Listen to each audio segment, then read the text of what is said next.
ఎందుకంటే అందరూ వస్తారు. అందుకనే నేను ముందు అనౌన్స్ చేశా. డెఫినెట్గా నాయకులు, ఎందుకంటే ఎవరికాళ్ళు వాళ్ళ నామినేషన్ గొడవలు వాళ్ళు ఉంటారు. 22వ తారీఖు మంచి ముహూర్తం కాబట్టి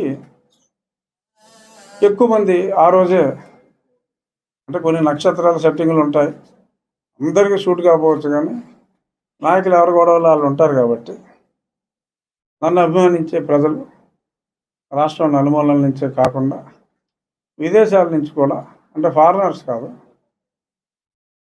మన ఎన్ఆర్ఐలు చాలామంది వచ్చే అవకాశం ఉంది. 22.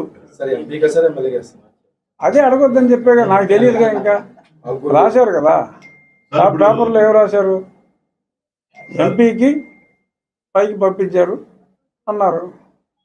సో మళ్ళీ దానికి జగన్మోహన్ రెడ్డి ఒప్పుకోవాలి, బోళ్ళు ఉంటాయి గొడవలు. సో కాబట్టి ఖచ్చితంగా ఎంపీ ఎమ్మెల్యేల్లో ఒకదానికి నేను పోటీ చేస్తానంటే పేపర్లో రాసిన విషయాన్నే చెప్తున్నా. నాకు తెలిసిన విషయం కాదు, పేపర్లో రాసిన విషయం.